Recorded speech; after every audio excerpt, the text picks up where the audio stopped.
தாய் தமிழ் உறவுகளுக்கு வணக்கம். நான் உங்கள் அன்பு தம்பி மசே ஸ்டாலின் பாரதி. அதாவது திமுக அரசு அப்பப்போ தாரக மந்திரம் மாதிரி சொல்லுவாங்க, நாங்க சொன்னதையும் செய்வோம் சொல்லாதையும் செய்வோம் அப்படின்னு சொல்லுவாங்க. ஆனா இங்க சொன்னதையும் செய்யல அப்படின்ட்டு இப்ப திமுக கொடுத்த தேர்தல் வாக்குறுதியில் இருக்கக்கூடிய 356வது வாக்குறுதியான செவிலியர்கள் பணி நிரந்தரம் என்கிற வாக்குறுதியை சொன்னீங்களே செஞ்சீங்களா என்று செவிலிய தாய்மார்கள் நேற்று மெரினா போகக்கூடிய அந்த சிவானந்தா சாலையில எங்களுக்கான அரசு என்று மார் தட்டும் சர்க்காரே செவிலியர்களை நிரந்தரம் என்ன ஆச்சு என்ன ஆச்சு, ஏமாற்றாதே ஏமாற்றாதே, அப்பாவி செவிலியர்களை ஏமாற்றாதே ஏமாற்றாதே, நியாயம்தானா நியாயம்தானா, செவிலியர்களை ஏமாற்றுவது நியாயம்தானா நியாயம்தானா என்ற அவங்களுடைய இந்த கோபமான கொந்தளிப்பான இந்த கோரிக்கைகள் பொதுமக்களுடைய, அதாவது தமிழ்நாட்டு மக்கள் காதல் விழுந்தது. அதுல நானும் ஒருத்தன். சரி, இந்த போராட்டம் ஏன் நடந்தது, எதுக்கு நடந்தது, எதற்காக இந்த போராட்டத்தை நடத்துறாங்க அப்படின்றத பத்தி தான் இந்த காணொலியில விரிவா தெளிவா பார்க்க போறோம். வாங்க காணொலிக்குள்ள போ. அதாவது போராட்டங்கள் என்பது சும்மா எழுதுதில்லை. இப்ப நீங்க நானும் உதாரணத்துக்கு பின்னாடி 2 பேர் இருக்காங்க, ஏப்பா வாப்பா போய் போராடுவோம் அப்படின்ட்டு போராட்டங்கள் எழுதுதில்லை. சும்மா வாப்பா போய் போராட்டம் வந்துடுவோம் என்று எழுவதில்லை. போராட்டம் என்பது நீண்ட நாளா ஒரு கோரிக்கையை அவங்க முன் வச்சுக்கிட்டே இருப்பாங்க. இந்த 356வது திமுக வாக்குறுதியை அவங்க ரொம்ப நாளா முன் வச்சிருக்காங்க. யாரு? செவிலியர்கள். மேல்முறையீடு பண்ணியிருக்கிறாங்க, நீதிமன்றத்துக்கு போயிருக்கிறாங்க, எல்லாம் பண்ணியிருக்காங்க. ஒன்றும் ஆகல. உடனே சரி இது நமக்கு பொருந்தாது, இன்னும் இதுக்கு மேல இருந்தா நம்மளை ஏமாத்துருவாங்க என்று சொல்லி போராட்டம் என்ற ஆயுதத்தை கையில் எடுத்திருக்காங்க. ஒரு கோரிக்கை நிறைவேற்றப்படணும்னா அந்த துறையை சார்ந்தவர்களோ மக்களோ போராட்டம் என்ற ஆயுதத்தை கையில் எடுப்பாங்க. அப்படி உருவானது இந்த செவிலியர் போராட்டம் என்ற ஒரு போராட்டம், போக்குவரத்து துறை போராட்டம், ஆசிரியர்கள் போராட்டம், மருத்துவர்கள் போராட்டம், எல்லாமே அப்படி, தூய்மை பணியாளர்கள் போராட்டம், எல்லா போராட்டங்களும் அப்படிதான் எழுது. அப்படி இருக்கும் பொழுது நம்ம ஒரு இருசக்கர வாகனத்திலேயோ இல்ல ஒரு பேருந்துலையோ மெயின் ரோட்ல போகும்போது சும்மா அப்படியே 100 பேர் உட்காந்து போராடிட்டு இருப்பாங்க. நம்ம அப்படியே பார்த்துட்டு அப்படியே கடந்து போயிடுவோம். கேட்டா எதுவும் கடந்து போகும் அப்படின்னு நம்ம போயிடுவோம். பார்த்துக்கிட்டு தான் போவோம், நடப்போம், எதுக்கு போராடுறாங்களோ அப்படின்ட்டு போயிடுவோம். அது நின்று இன்னத்துக்காக போராடுறாங்கன்னு எழுதி வச்சிருப்பாங்க, அதை கூட படிக்க மாட்டோம், அப்படியே போயிடுவோம். நம்ம மறந்துடுவோம். ஆனா அவங்க நம்ம உரிமைக்காகவும் போராடி இருக்காங்க. போராட்டங்கள், அவங்க போராடக்கூடிய அந்த போராட்டம் என்பது வெற்றி பெற்றா அந்த வெற்றியில் நமக்கும் பங்கு இருக்கு, நமக்கும் பலன் இருக்கு, அதுல மாற்றுக்கிறதே இல்லை. இப்ப போராடுறாங்க இல்லையா, இவங்களுடைய எப்போ வந்தாங்க இந்த நர்சிங்க்கு அது நம்ம வரலாறு தோன்றி பார்க்கும்போது இவங்க அனைவரும் 2015 தான் வேலைக்கு உள்ள வந்திருக்கிறாங்க அப்படின்னு சொல்றாங்க. என்ன அப்படின்னா, அந்த 2 ஆண்டுகளில் பணி நிரந்தரம் பண்ணுவோம்னு சொல்லியிருக்காங்க. அதுக்கான தேர்வெல்லாம் எழுதி தயாரா இருந்திருக்கிறாங்க. காலங்கள் ஓடுது, 2 ஆண்டுகள் என்பது ஓடுது, அதுவே 4 ஆண்டுகள் ஓடுது. பணி நிரந்தரம்லாம் பண்ணலை. அப்படியே பார்த்தீங்கன்னா உங்களுக்கே தெரியும், 2019, 20 அந்த காலகட்டங்கள்லாம் கொரோனா பெருந்தொற்று காரணமாக உங்களுக்கு ஊரடங்கு சட்டத்தை பிறப்பிச்சிடுறாங்க. அதனால ஊரே அடங்கி போயிருக்கு. இப்ப ஒரு அண்ணனுக்கு பிரச்சனை, அண்ணனுக்கு நோய் அப்படின்னா தம்பி மருத்துவமனைக்கு போக மாட்டாரு, வெளியே அண்ணனுக்கு பிரச்சனையா அப்படின்னு பார்த்துட்டு வந்துருவாரு. தம்பிக்கு பிரச்சனை அப்படின்னா அண்ணன் வெளில உள்ள கூட போக மாட்டாரு. ஓ தம்பிக்கு பிரச்சனையா அப்படின்ட்டு போயிடுவாங்க. நம்மளாம் இப்ப என்ன பண்றோம், வாடா மாமா வாடா வச்சா அப்படின்னு இருக்கோம். கொரோனால என்ன பண்ணோம், சமூக இடைவெளி வேண்டாம், 50 மீட்டர் தள்ளி நில்லு, சமூக இடைவெளி வேண்டாம், 100 மீட்டர் தள்ளி நில்லு என்று நின்னோமா இல்லையா?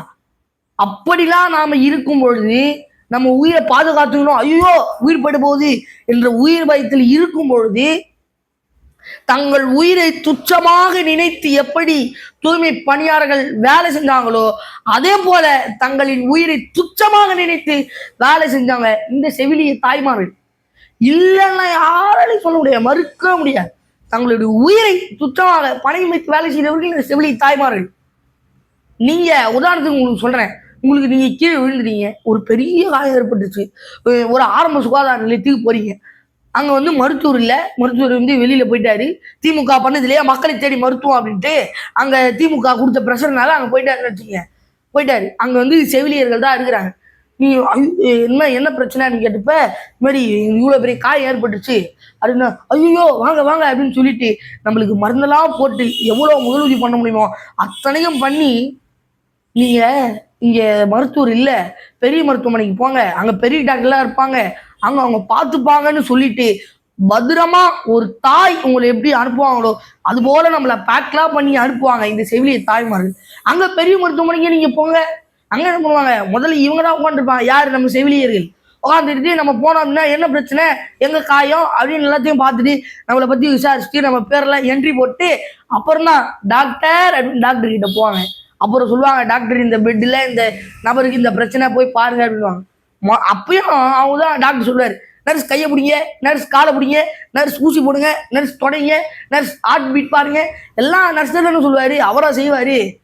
அப்படி எல்லாருக்கும் இந்த இந்த காணொலியை பார்த்து கொண்டிருக்கிற உங்கள் குடும்பத்திற்கும் நீங்க உட்காந்து பேசிட்டு இருக்க என்னுடைய குடும்பத்திற்கும் பார்த்து பார்த்து பார்த்து பார்த்து வேலை செஞ்சவங்க தான் இந்த செவிலிய தாய்மார்கள்.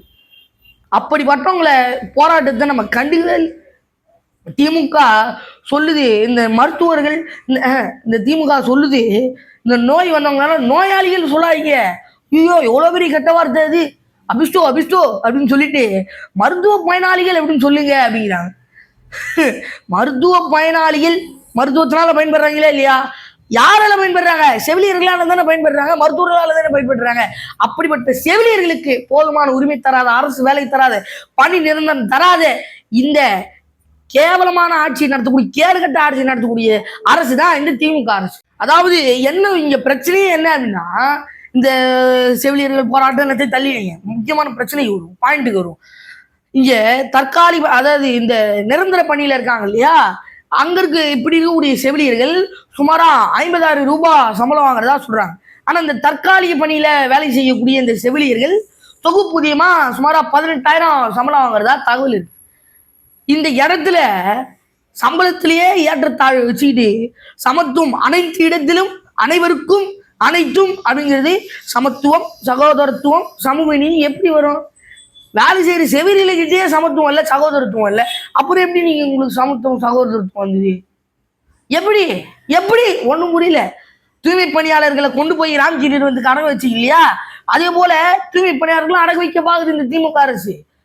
இந்த ஐயா வடிவேல் ஒரு படத்துல எங்களுக்கு எங்களுக்கு எங்களுக்கு எங்களுக்கு இந்தா இருக்கு அப்படின்னு இந்த திமுக அரசும் 3C தரக்கூடிய கம்பெனி எங்களுக்கு எங்களுக்கு எங்களுக்கு இந்தா இருக்கு, இந்த கம்பெனி 3C தரேன்ட்டாங்க. அதாவது கரெக்ஷன், கலெக்ஷன், கமிஷன், இந்த கம்பெனி 3C தரேன்ட்டாங்க.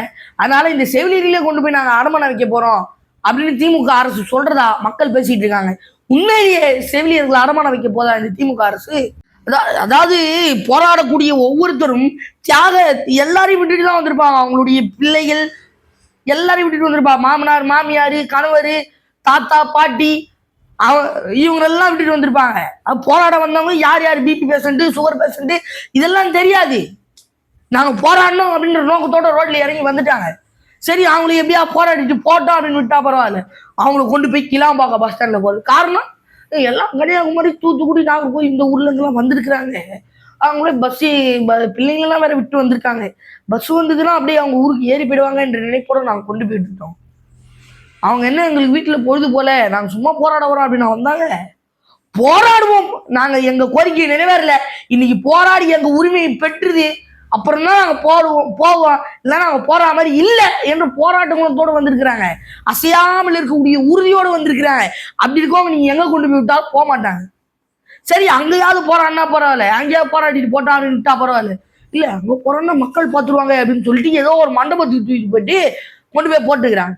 சரி, அங்க போராடுறவங்கள, உள்ளிருப்பு போராட்டம் நடத்துறவங்கள போராடிட்டா பரவாயில்ல, அவங்கள கரண்டே ஆஃப் பண்ணி விட்டாங்களா. அதுல ஒரு பெண் பேசுறாங்க, எங்களுக்கு கரண்டே ஆஃப் பண்ணிட்டாங்க, எங்க சாப்பாடு சரியில்லை, ஒழுங்கா இல்லை சாப்பாடு, பாத்ரூம் போலாம் அப்படின்னா கூட எல்லா பாத்ரூமே அடைத்து வச்சிருக்காங்க, நாங்க எங்கதான் என்ன பண்றது, கரண்ட் இல்லை, எதுவுமே இல்லை, கம்யூனிகேஷன் கூட பண்ண முடியல அப்படின்னு கேள்வி கேட்கறாங்க, அழுகுறாங்க. அப்படிலாம் இருக்கும்பொழுது போராடுறவங்களும் போராட விட்டு துணை புரியணும் போராடுறதுக்கு. அவங்க போராட்டத்துக்கு எடுத்துட்டு இது திமுக அரசு. இது கொடுங்கோன்மை அரசா இல்லையா? கமெண்ட்ல சொல்லுங்க, இது கொடுங்கோன்மை அரசா இல்லையா? போராடுறவங்களும் அவங்க உரிமையை கேட்டு போயிடணும், இல்லை நீ உரிமையை கொடுக்கணும். அதாவது திமுக இந்த அமைச்சருங்கலாம் ரொம்ப நாங்க தான் அமைச்சர் மக்களையும் காப்பாற்றுறோன்ற ஒரு இதெல்லாம் ரொம்ப இருந்துச்சு. ஐயா சேகர் பாபு கேட்டா உன்கிட்ட பேசல, வேற ஐயா சுப்பிரமணியன் கேட்குறாங்க, மா சுப்பிரமணியன் இந்த மாதிரி இந்த காலி பணியிடங்கள் இருக்குன்னு சொல்றீங்களே, அதுல இவங்களை நிரப்போம் அப்படின்னு சொல்றீங்களே, சொன்னீங்களே அப்படின்னு கேட்டா, அப்படியா தமிழ்நாட்டு காலி பணியிடங்களே இல்லையா, அப்புறம் நாங்க எப்படி போய் கொண்டு போய் நிரப்புறது அப்படின்னு. அப்புறம் என்னத்துக்கு ஐயா ஸ்டாலின் அவர்கள் கலைஞர் கூர்நோக்கு மருத்துவமனை, அண்ணா கூர்நோக்கு மருத்துவமனை தொடங்குறாருல, கட்டணம் கட்டி உள்ள பெட்டெல்லாம் வைக்கிறீங்களே, இல்ல இருக்கிற மருத்துவமனையில பெட் அதிகம் பண்றோம், மருத்துவர்களை அதிகம் பண்றோம்னு சொல்றீங்களே, மருத்துவர்களுக்கு உதவி செய்யறதுக்கு செவிலியர்கள் வேணுமா வேணாமா? இல்ல பெட் இஷ்டத்துக்கும் போடுறீங்களே, ஒரு கட்டிலுக்கு ஒரு பெட்டுக்கு 6 பெட்டுக்கு ஒரு செவிலியல் இருக்கணும் அப்படின்னு ரூல்ஸ் போடுறாங்களே, அதெல்லாம் காப்பாத்துனீங்களா? அதெல்லாம் ஒழுங்கா அதெல்லாம் நடைமுறை பின்பற்றி தான் எல்லாம் பண்றீங்களா? இதே ஐயா சுப்பிரமணியன் அவர்கள் தான் போய் கேட்குறாங்க, நீங்க 356 தேர்தல் வாக்குறுதியில திமுக சொல்லியிருக்கு, அது நிறைவேற்றலையாமே அப்படின்னு கேட்டதுக்கு இப்படி உக்காந்துக்கிட்டு சொன்னதெல்லாம் செஞ்சிடணுமாயா அப்படி திமுக தேர்தல் வாக்குறுதி கொடுத்ததெல்லாம் செஞ்சிடணுமா அப்படின்னு கேள்வி கேட்குறாங்க. அதே தான் மக்கள் சொல்லுவாங்க, நீங்க 1000 ரூபாய் கொடுக்குறீங்க, இலவசமா பண்டம் பாத்திரம் எல்லாம் கொடுக்குறீங்க, குவார்டர் கொடுக்குறீங்க, பிரியாணி கொடுக்குறீங்க, நாங்க வாங்கி எல்லாத்தையும் ஜமாச்சிருவோம், நீ கொடுத்ததெல்லாம் வாங்கி தின்ட்டு ஓட்டு போடணுன்னா எங்களுக்கு தலையெழுத்தா அப்படின்னு திருப்பி கேட்டாங்கன்னா நீங்க எல்லாம் எங்க தூக்கி மூஞ்சி வச்சுக்கிட்டீங்க? இந்த மாதிரி கேள்வி கேட்கறதுக்கு மக்களுக்கு எவ்வளவு நேரம் ஆகும்? மக்கள் சொல்றாங்க திமுக ஓட்டு போட்டு ஏ மாற்றாதே மாற்றாதே அப்படிங்கிறாங்க. திமுக 1000 ரூபாய் அனைத்து பெண்களுக்கும் சொல்லி ஏமாற்றாதே, செவிலியர்கள் பணி நிரந்தரம் சொல்லாதே, தூய்மை பணியாளருக்கு பணி நிரந்தரம் சொல்லாதே அப்படின்னு ஏமாற்றாத திமுக அப்படிங்கிறாங்க. அதே மக்கள் கிட்ட திரும்பி திமுக ஓட்டு போட்ட மக்கள் சொல்றாங்க, திரும்பியும் திமுக ஓட்டு போட்டு ஏ மாறாதே அப்படிங்கிறாங்க. என்னது முதல்ல திமுகவை ஏமாற்றாதே திரும்பி மக்கள் கிட்ட மறுபடியும் திமுக ஓட்டு போட்டு மாறாதே அப்படிங்கிறாங்க. நானும் உங்ககிட்டே அதுதான் சொல்றேன், ஏமாத்திருச்சு, ஏமாறாதீங்க மக்களே, தயவு செய்து ஏமாறாதீங்க. இதுவரை திமுக தந்த அனைத்து வாக்குறுதிகளும் பொய்யான வாக்குறுதிகள் என்று நிரூபிக்க ஐயா திரு மா சுப்பிரமணியன் அவர்கள் கொடுத்த வாக்குறுதிகள் எல்லாம் நிறைவேற்ற வேண்டுமா என்று கேட்ட கேள்வி போல் இதுவரை திமுக கொடுத்த அனைத்து வாக்குறுதிகளும் பொய்யான வாக்குறுதிகள் என்று நிரூபிக்கப்பட்டன. அது மட்டுமல்லாமல் மேலும் 2026 சட்டமன்ற தேர்தலிலும் இது போன்ற பொய்யான வாக்குறுதிகளை அடித்து நம்ம ஏமாற்றமா மீண்டும் நாமும் ஏமாந்து 2026 சட்டமன்ற தேர்தலிலே திமுகவிற்கு வாக்கு அளிக்க வேண்டுமா வேண்டாமா? இதற்கான கேள்விகளையும் பதில்களையும் அறிந்து கொள்ள நீங்கள் என்னோடு இணைந்தீர்கள், நான் உங்களோடு இணைந்திருக்கிறேன். இது உங்கள் ஸ்டாலின் பாரதி வலையொலி. நான் உங்கள் அன்பு தம்பி ஸ்டாலின் பாரதி. சிந்தியுங்கள், செயல்படுங்கள். அடுத்த காலம் மீண்டும் சந்திப்போம். நன்றி, வணக்கம்.